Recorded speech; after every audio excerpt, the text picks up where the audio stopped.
5, 4, 3, 2, 1. Hey, everybody, Shagheads, Buzzheads, and Zoinkers. Curtis Tucker, aka Shags, here with another episode of the Curtis Tucker Podcast. Thanks for checking in, you guys. I appreciate you. If you guys are listening on a podcasting app, be sure and subscribe to the podcast. That really helps out. And if you didn't know, I do film or video the podcast, and I put those on the Curtis Tucker YouTube channel, so you guys can check me out, waving at you right here with all of the little reflections from the computer in my glasses. Let me turn that down a little bit, try to get rid of that. But also subscribe to the YouTube channel, and that way you guys all get notified when new videos and stuff are out. And the videos that I post on the Curtis Tucker YouTube channel aren't always podcast episodes. Sometimes they are adventures or other things like that. So be sure and subscribe. I would greatly appreciate that. And what else? Hit me up at curtis@curtistucker.com or shags@shaggyduck.com. Would love to hear some feedback from you guys. Let me know some episode ideas you guys might have. You guys have done that in the past, which has helped out. And I just appreciate all of the feedback. So let's hop into this week's episode. It has been months in the making. It is the big Yungblud weekend adventure. So I am back. It is actually Monday. Just want to say happy June to all you guys. I am here in Shaggy Duck Studio. Got the door wide open because the weather is fantastic out there. It's starting to feel a lot like summer. Well, and it is June, so it should. But I think we've got some rain coming to Oklahoma, but also some warm temps. So ready for all that. But yes, so spent a weekend down in Dallas. Just got back yesterday.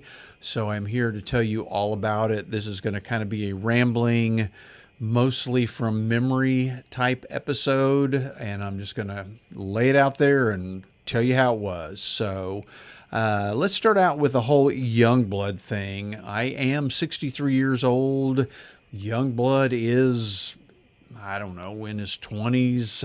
Dominic Harrison from England is his real name. Yungblud is his stage name. I knew nothing about Yungblud, had never heard of him, had never seen him, had no clue about what was going on in the Yungblud world until September 7th of 2025, when I just happened to be watching the Video Music Awards, and they were doing a tribute to Ozzy, who had died, I believe, in July. And, you know, as usual, I am usually working on the computer, have something on in the TV on in the background just to kind of give me that noise. And I just happened to look up when they were getting ready to do the tribute, and I watched this guy he was in the audience, had a microphone, and I looked up and I saw him, and the first thing that came to mind was, who is this dude? He looks like he should be in one of those vampire movie series where all of the vampires are in their 20s and 30s. And I thought, this guy looks kind of like an actor. Then he walked up to the camera, started singing, gave some attitude, went up on stage, and then just started killing it. And within 30 seconds to a minute, I was like, dang, who is this dude?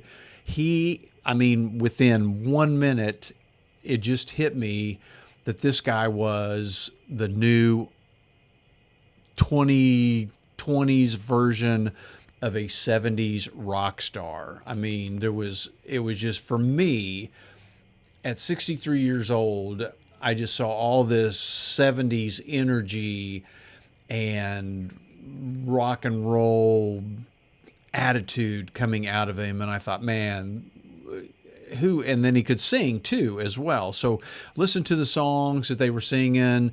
Aerosmith came out, they sang a couple of songs. And so I had to, after that performance, I was like hooked. I was like, I got to find out more about who this dude is. I don't even know if I even paid attention to if they said what his name was, but I found out, that he was called Yungblud. I started doing a search of some videos, and then I found, what was the date? Oh yeah, so I had to go back, and they had done hang on, I'm trying to get all my dates right. They had done a tribute before he passed away. They were doing a tribute to Ozzy, and Yungblud was there on that. So a whole bunch of different rock stars were coming out and singing Ozzy and Black Sabbath songs, and Yungblud came out, and he was fully dressed in black, one of the few times that he was wearing clothes, and he sang Changes. And so that was like the second video that I saw of Yungblud. Now, the first video, when he sang at the VMAs, he already had his shirt off, and he was, in 100% rock and roll rock star mode. During the Changes song, it was a little more serious. He really got the crowd into it. It was a great performance. So then I was really hooked, and and then real quick, I'm not a fan, but never was a big fan of Ozzy and Black Sabbath. And so, but the way that Yungblud was doing their songs, I thought was like really, really cool. So I continued to do more research. Well, of course, these days when you do a little bit of research on somebody or something on social media, then everything starts popping up. And so I started getting these videos popping up on TikTok and Instagram and Facebook of other performances, live video performances of Yungblud at his concerts. And out of the blue one day, I got this Facebook post that popped up of a guy, and I looked at the name and I thought, oh, I remember that guy. Well, he used to be a very popular weather guy in Oklahoma City.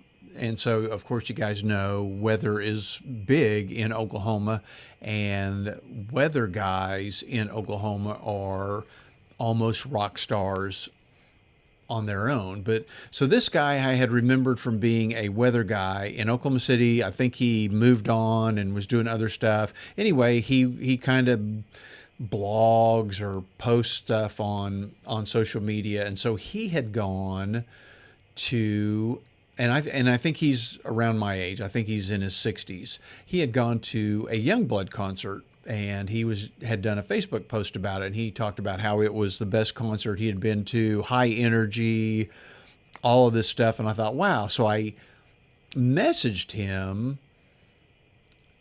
just telling him that I remembered him from the old days as a weather guy. And so he messaged back, and we talked a little bit about Yungblud, and he said, yeah, it was, the coolest, by far the best concert he'd ever been to and he was in his 60s. So that got me thinking, wow, maybe it would be cool to go to a Yungblud concert. So real quick, I'm going to throw in kind of the way you're probably wondering what's up with this whole Yungblud deal. So if you don't know who he is, you got to look him up. I kind of consider him, and of course there's a ton of people that aren't into Yungblud and are wondering, what the big deal is. And I don't know. I'm here to tell you, I don't know what it is. When Teddy Swims came along, I thought his music was fantastic. When Greta Van Fleet came along, I thought I loved their vibe and their music, but neither one of them hit me like Yungblud. I didn't think, okay, I got to rush out and try to go see those guys. I didn't rush out and buy. Now I did get a Teddy Swims album, but I didn't. I haven't gotten a Greta Van Fleet album. I don't know. There was just something about Yungblud that reminded me of that '70s rock star vibe. So I kind of look at him. If you haven't seen him or you haven't seen him in concert, here's my mixture and description of Yungblud. You got to take some 1968 Elvis, which is dressed in black leather, jet black hair, that look, that swagger, that attitude. You put that in, you mix in some Mick Jagger, some Steven Tyler, that dancing around the stage, that attitude. You put in some enthusiasm. Think back into the 70s, the band Kansas, when Steve Walsh used to run around the stage in his shorts with no shirt on. That energy, jumping up in the air with his feet up in the air while he's playing piano. Throw some of that in there. And then you throw in the concert vibe and feel of a Garth Brooks concert. Mix all that together, and that's what I was seeing with Yungblud. So again, more and more Facebook posts and videos and TikTok videos were popping up of people at Yungblud concerts.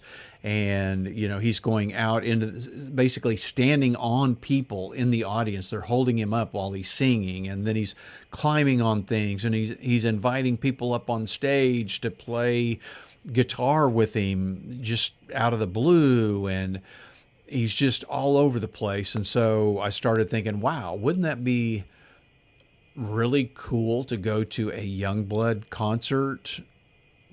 Not knowing anything. Just so I started researching and found out a little bit too late that he was just ending the North American or the American tour that he was on, and he had done his last American concert and was heading over to Europe. So I was like, well, poop.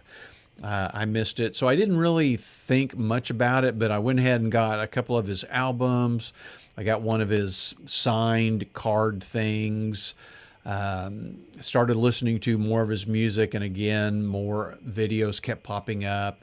And so a lot of videos from his tour over in Europe and Germany and all the other places countries over there in Europe that he had gone to kept popping up. And then you kind of start to see a pattern of what his concerts are like. But what I couldn't believe was, as kind of new as he was, that the crowds knew all the words to his songs. And his Idols album had just come out and hadn't been out that long. And that's where most of his hits are off of, songs like Zombie and Ghost and Hello.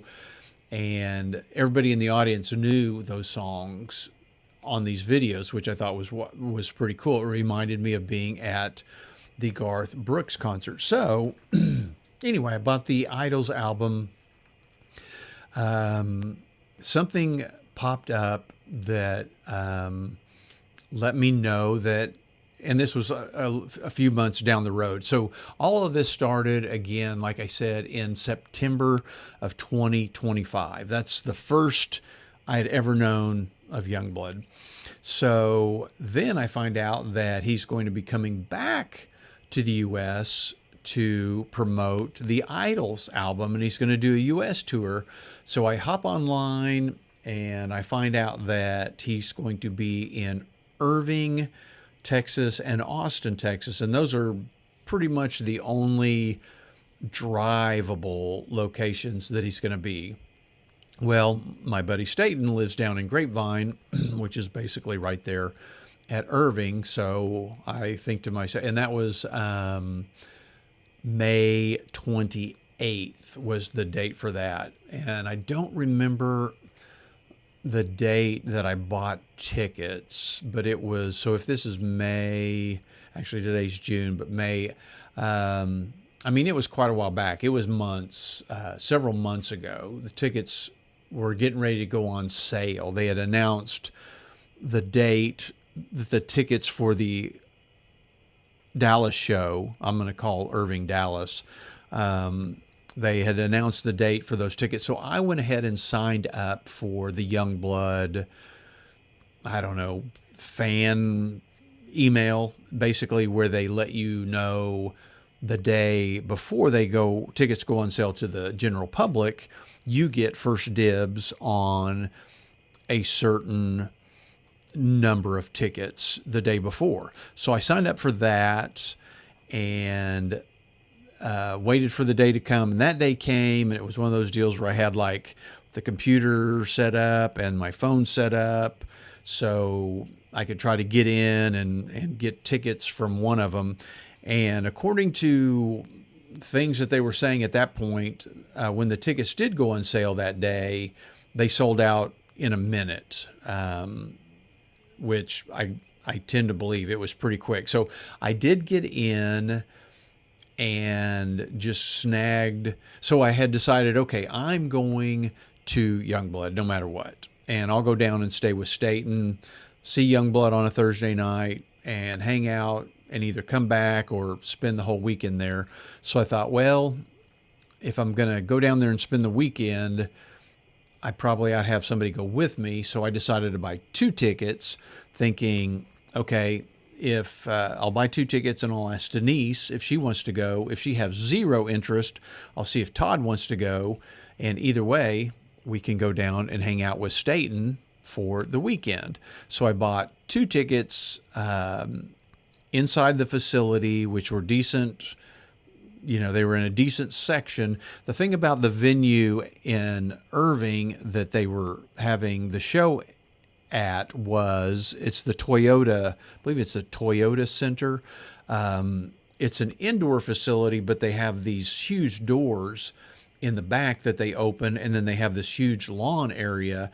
And at this concert, they were going to have those doors open and sell tickets to people on the lawn. So I went ahead and got tickets, which were, of course, more, but for the inside of the facility. So I got 2 tickets, and I don't know that I could have even gotten 4 at that point. I think there was only areas of 2s left, I think. But anyway, so I got my tickets, and then overnight I was kind of thinking about it, and I thought, you know what?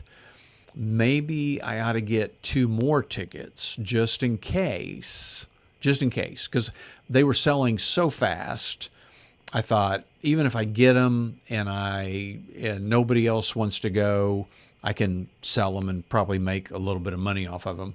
So the next day, I did the exact same thing I had done the day before. Set up the computer, the phone.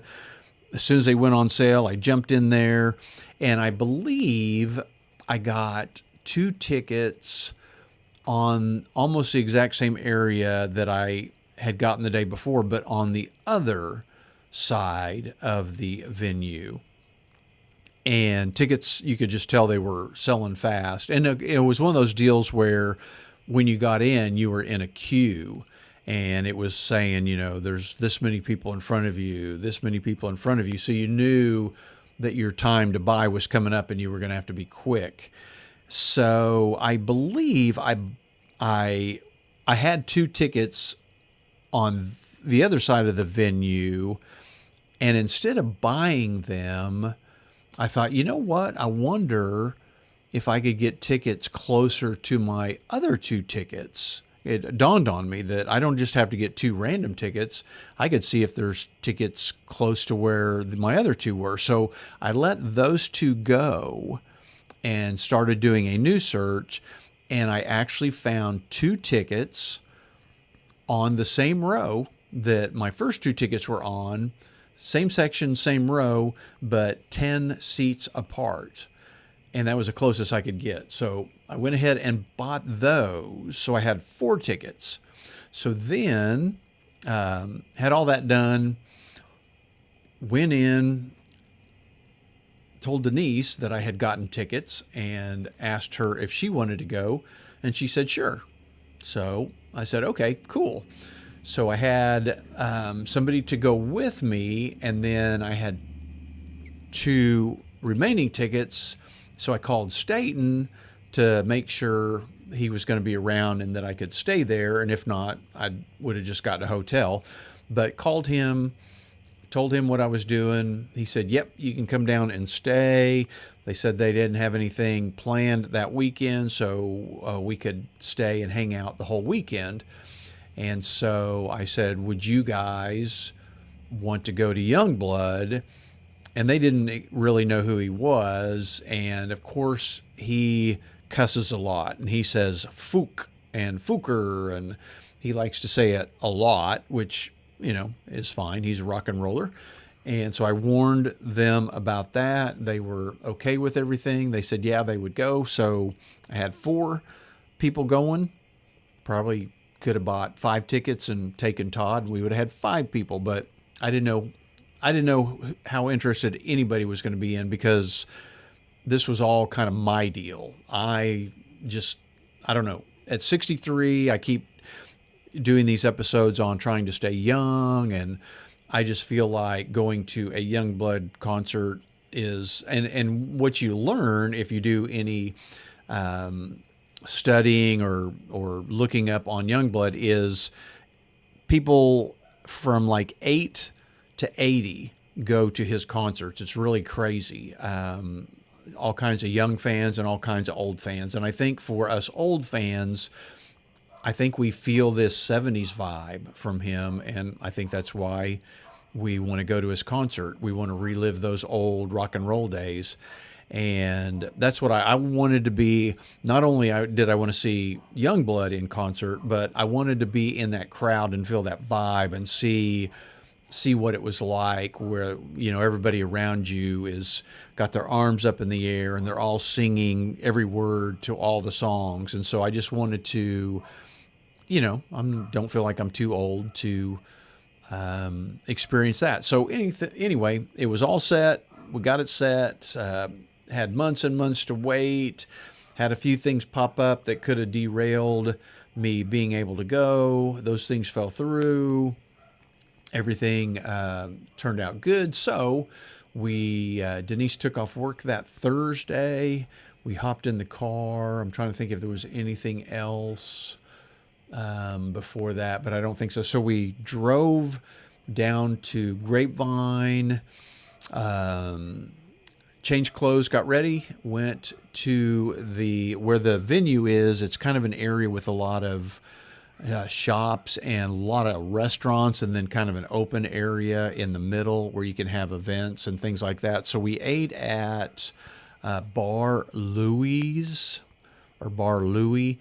Had a couple of drinks there, got some food, and that was only, a couple of 100 yards walking distance to the venue. So we got to the venue basically right on time.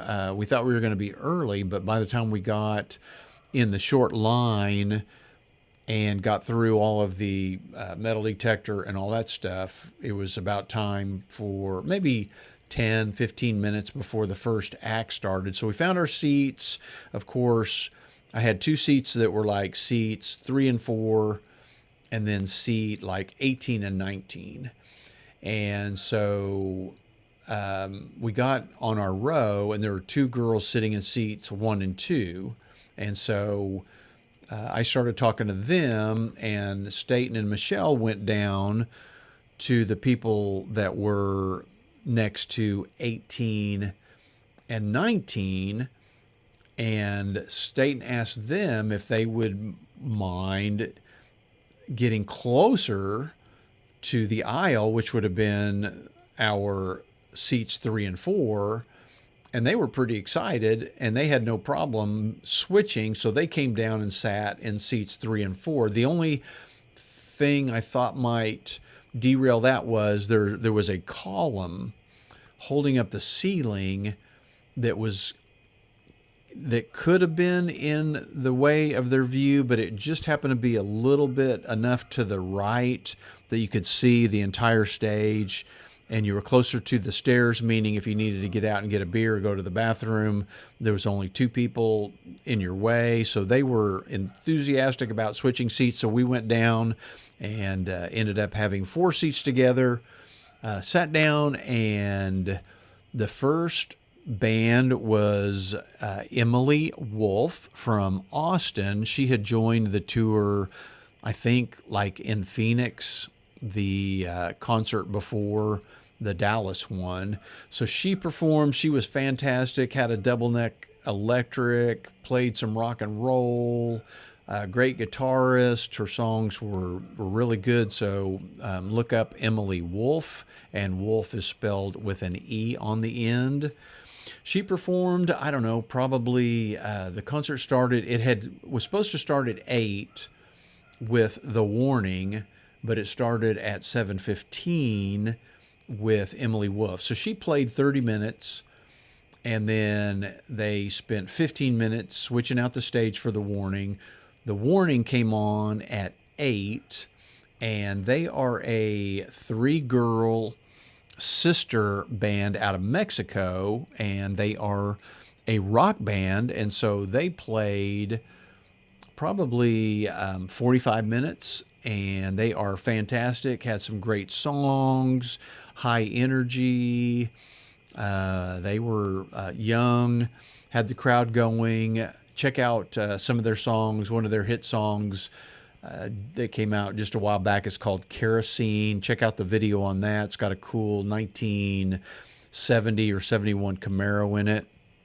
But check out on Apple Music or Amazon Music or Spotify, wherever, some of these songs by The Warning. So they were good. We enjoyed them. And then another 15-minute wait while they switched out the stages. About 9 o'clock, things got dark. They were playing songs in the background to keep people entertained, and a lot of rock and roll songs. I noticed one of the songs that they played was like Van Halen, but once they had the stage set up and had done the sound check, they played an Ozzy song, and they kind of cranked it up, and it started to get dark. So everybody knew that the concert was getting ready to start. So, of course, as soon as everybody knew he was about to come on stage, everybody stood up. And from that moment, 9 o'clock, and I'm not quite sure what time it ended.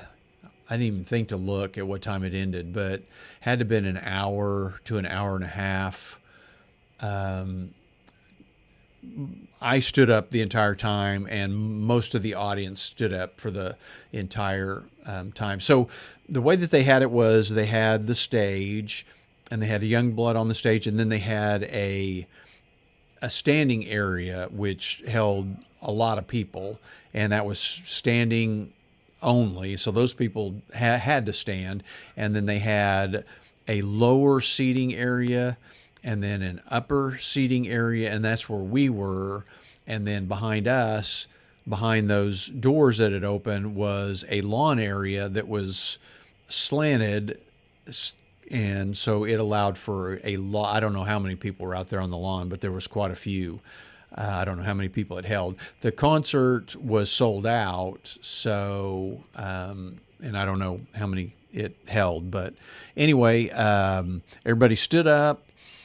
What I have learned over watching tons of Yungblud videos is he does different things before he comes out on stage, and he'll have a camera on him, and that camera will be showing on the big screen on the stage what he's doing before he comes out. And like sometimes he'll be with somebody famous that came to see him, and they'll do a shot, or I don't know, just different things. Well, in Dallas, he had gotten a horse, and he came riding up to the venue on a horse and had the camera going. So we're watching him up on the big screen get off of the horse and come walking into the venue. His band gets up on stage, and all of a sudden he comes basically just running from behind the back of the stage, past the drums, jumps out on stage, and it is on. And he just starts singing. The place goes crazy. He's going back and forth, trying to fire up the crowd. And I would say within a minute of the first song, they unload on this huge amount of confetti that just covers everybody in the down on the standing area, confetti everywhere. And from then on, it was just song after song, a little bit of banter in between songs, a lot of trying to get the crowd really going. Did all of his hits. The crowd was into it, singing the songs. And again, I'm not quite sure how long he sang. He did so Fleabag is his song where he gets somebody on stage with him. He's usually got three choices when he does Fleabag. It's either a young person, a female, or an old dude. And for the Dallas show, it was a young kid that he got up there. I'm not quite sure, probably in his early teens, 13, 14 probably, got up there, and he lets them start the song Fleabag, and then they play the guitar on the whole song. If they're young, he usually gets them on his shoulders and holds them up. And so he did that with this kid, which is really cool. And then at some point, he goes out and stands. It's kind of like he surfs the audience, and they hold him up, and he does part of Fleabag, standing on the hands and shoulders of people in the audience, and did that. Did all of his normal, he's always throwing cups of water at people in the audience. Just high energy. It was a high energy, stand on your feet type of concert. Really good. Of course, Denise's back kept her from standing the whole time. It kind of wore out. State and Michelle, not being the fan that I am, did sit for part of the concert. I was trying to film and video, and the people in front of me were standing the whole time, so I had to, and I probably wouldn't have sat down anyway. Stood the whole time. But it was a great concert, great songs, great music, great vibe. I will say that there might have been kind of a little weird spot, maybe 75% through the concert, where I think he was wearing everybody out, and I don't think they were giving him the feedback that he was expecting.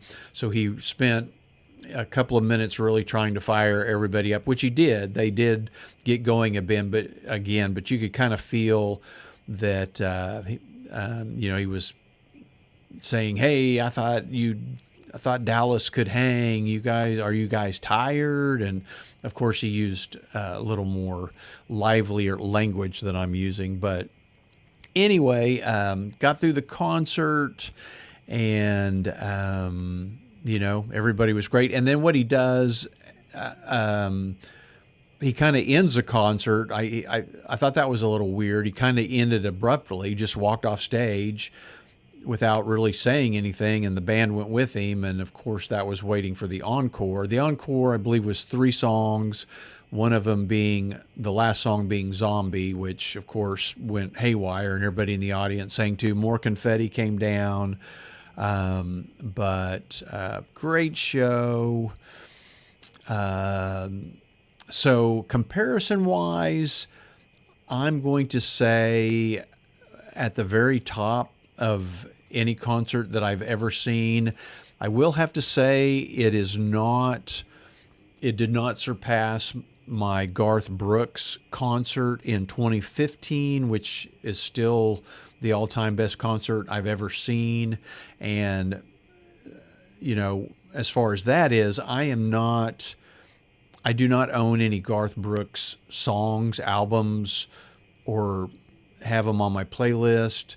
I don't have country music on my playlist or in my albums, but over time, living in Oklahoma, going to OSU, you do learn all of the Garth Brooks songs, and I did a lot of country bars and dancing, and so knew his music through all that, and plus right before that concert I had interviewed him. He was my first real celebrity interview, but so what he had done was he had had this huge career, and this is just real quick of an aside.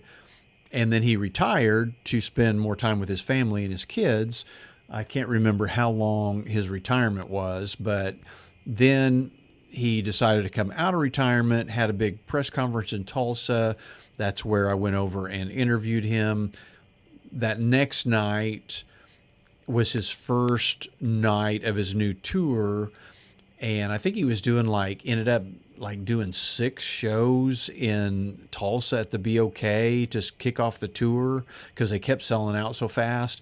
And I just because I had interviewed him and was in touch with the people at the BOK Center, they said, "Hey, we'll give you free tickets if you'll do a review of the concert." And I was like, "Yes." So Denise and I went over on the first night.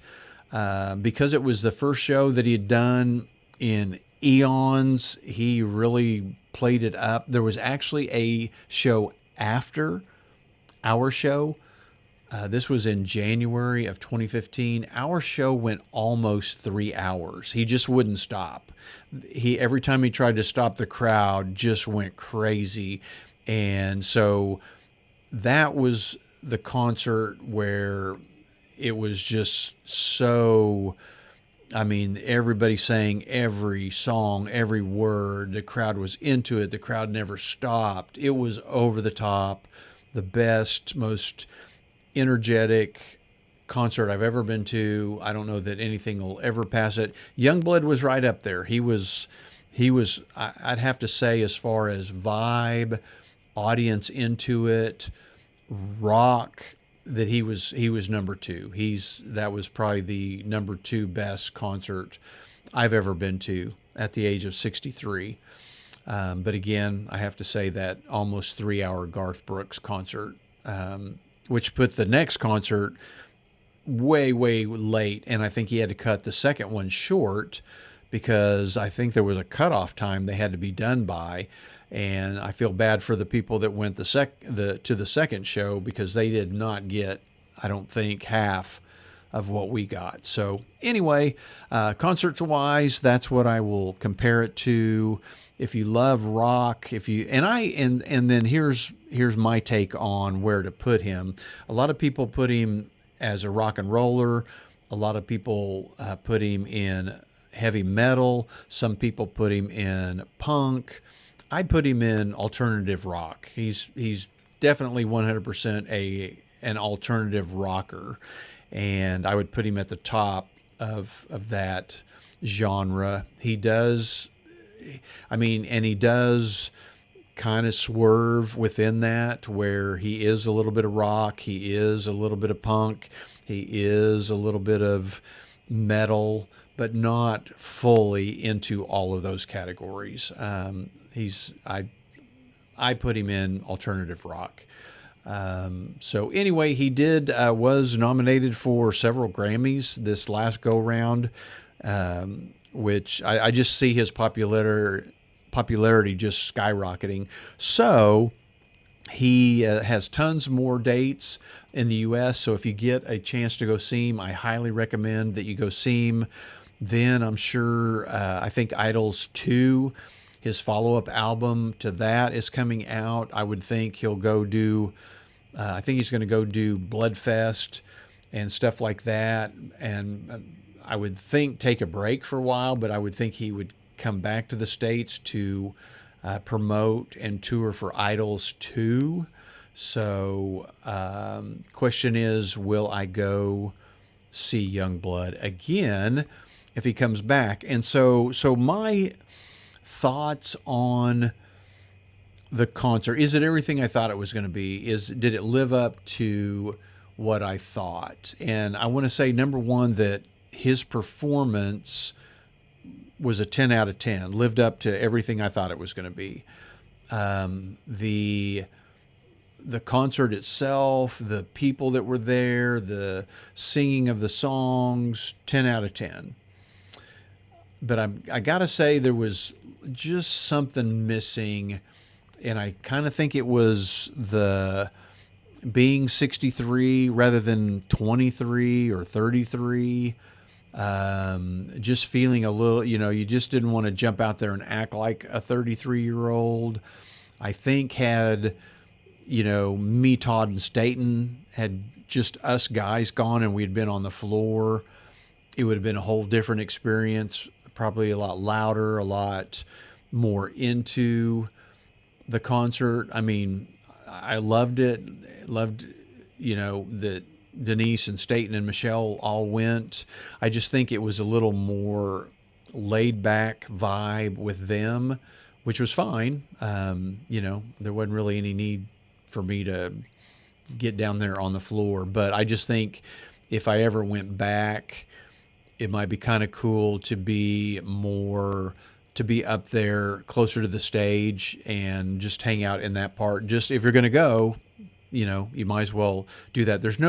I don't think you want to go to, now I think all the people in the lawn part just had to pretty much sat. I don't think any of them stood. But it's just not one of those concerts where I think you're going to want to go and sit and just watch, because that's not the vibe. And another thing about Yungblud, why I wanted to go, is I've seen a lot of concerts here within the last several years, but so James Taylor was the last one I'd gone to, but then I've also seen Styx and REO and Kansas and ZZ Top and Beach Boys and Foreigner, and it's all these bands that I loved in the 70s that are still touring. Well, there's only one or two original members, and Styx put on a really great show. And Cheap Trick. Cheap Trick was a great show. REO Speedwagon was a great show, but they were the type of concerts where you could sit down for 3 or 4 songs, and then you might stood up for the next song, and then you could sit down for and even some of the members of those bands were sitting down. Like on Kansas, the guitar player, I think, had his guitar on a stand, so he didn't have to hold it the whole time.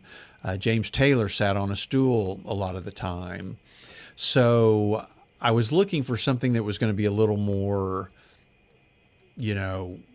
crowd involvement and stand up the whole time and rock vibe and all that. So anyway, Yungblud gave that to me. So I highly recommend everybody should go, no matter what your age. I think the music is, now if you're offended by vulgarity or the F word, and don't want to be called a fooker the whole time, then probably don't go. But if you just like good old rock music, and some of his songs aren't even really that hard rock, they could be almost pop songs, or that you would hear on, a radio station. I highly recommend going. So I'm going to give the overall experience a 9.5 out of 10. So that is my Yungblud adventure. Now, going to throw in some extra stuff real quick. So it was a great weekend. Got to hang down with the Pettyjohns, and I keep, again, stressing in some of my other podcast episodes about staying young, doing things, getting out there, don't sit at home.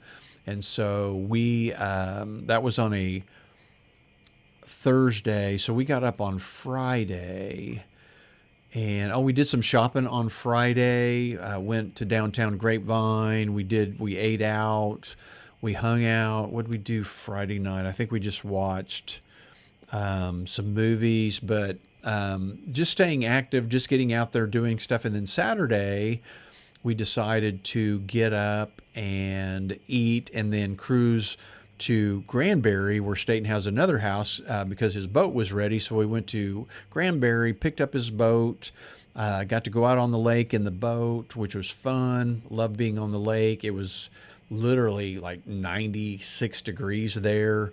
I mean, felt like a hot July summer day. Ate at a place called Stumpy's there on Lake Granbury, which is one of our favorite places to eat. That was fantastic. Went back to their house and sat on the dock, watched the sunset, which was really cool. Hopped in the car, drove back to Grapevine, watched a great movie that I had already seen. They hadn't seen it, called Remarkably Bright Creatures, which I believe is a Netflix movie. Fantastic movie with Sally Field.